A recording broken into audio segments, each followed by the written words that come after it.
हमारा मन ही है जो हमारे सभी सुख और दुखों का कारण होता है। अगर हम अपने मन को साध लिए, समझा लिए तो हमारे लिए बहुत उपयोगी हो जाता है।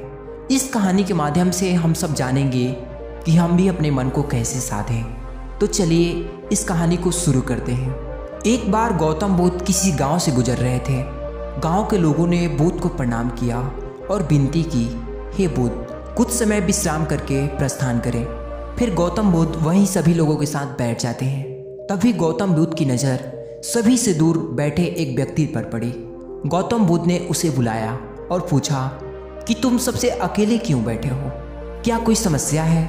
उस व्यक्ति ने दुखी भाव से कहा, भगवान, मैं अपने जीवन से हार गया हूँ। घर में भी मुझसे कोई अच्छे से बात नहीं करता और ना ही मुझसे लोग जुड़ना चाहते हैं। वह सभी मुझे असफल मानते हैं। अब आप ही बताइए कि क्या मेरे जीवन का कोई महत्व नहीं है? अब तो मुझे भी लगने लगा है कि मैं व्यर्थ हूँ। बाकी के लोग तो अच्छा जीवन व्यतीत कर रहे हैं। गौतम बुद्ध ने उस व्यक्ति के भाव को समझा।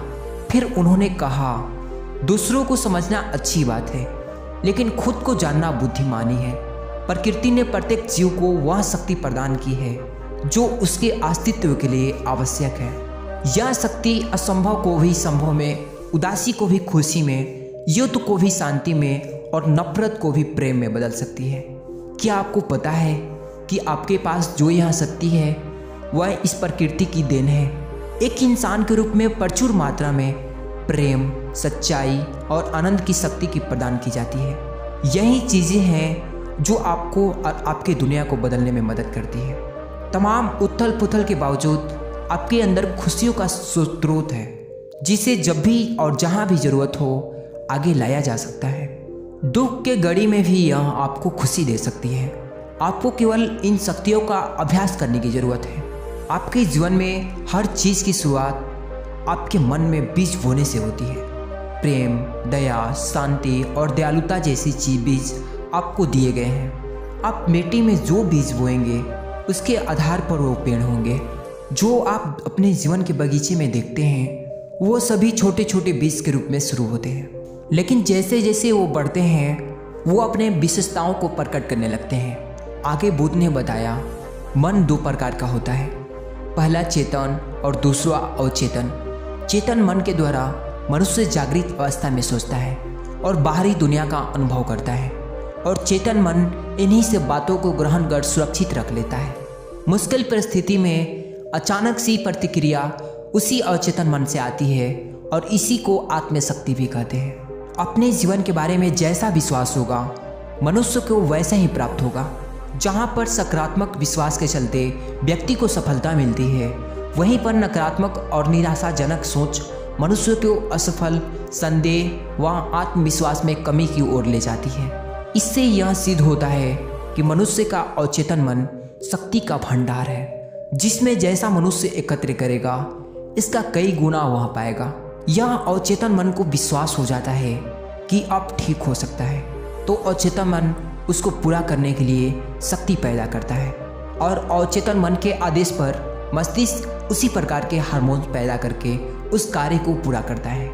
इसलिए जो भी मनुष्य वर्तमान और अगले जन्म में सुख की प्राप्ति चाहता है तो उसे अपनी चेतन व अवचेतन मन को सकारात्मक सोच व अच्छे विचारों से परिपूर्ण करना होगा।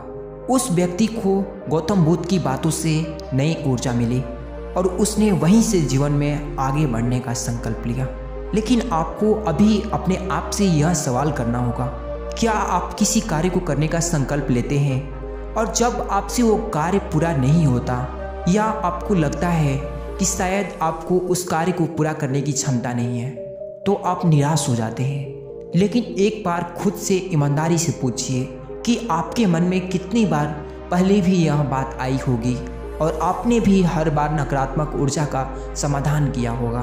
वहीं पर आपकी इच्छा शक्ति खत्म हो जाती है। जब भी आपके मन में यह ख्याल आता है कि शायद मुझसे नहीं हो सकता या मैं इसके योग्य नहीं हूँ, तो आप उस ख्याल का विरोध कीजिए। वह खुद से गर्व से कहिए कि प्रकृति ने मुझे वो सब कुछ प्रदान किया है जिससे मैं वो जो चाहूँ वो हासिल कर सकता हूँ। आप जो भी अभ्यास करते हैं उसमें माहिर हो जाते हैं। यदि आप कुछ ही समय में अपने आप को क्रोधित होता हुआ पाते हैं तो इसका अर्थ है कि आपने अपने जीवन में सबसे अधिक क्रोध का अभ्यास किया है।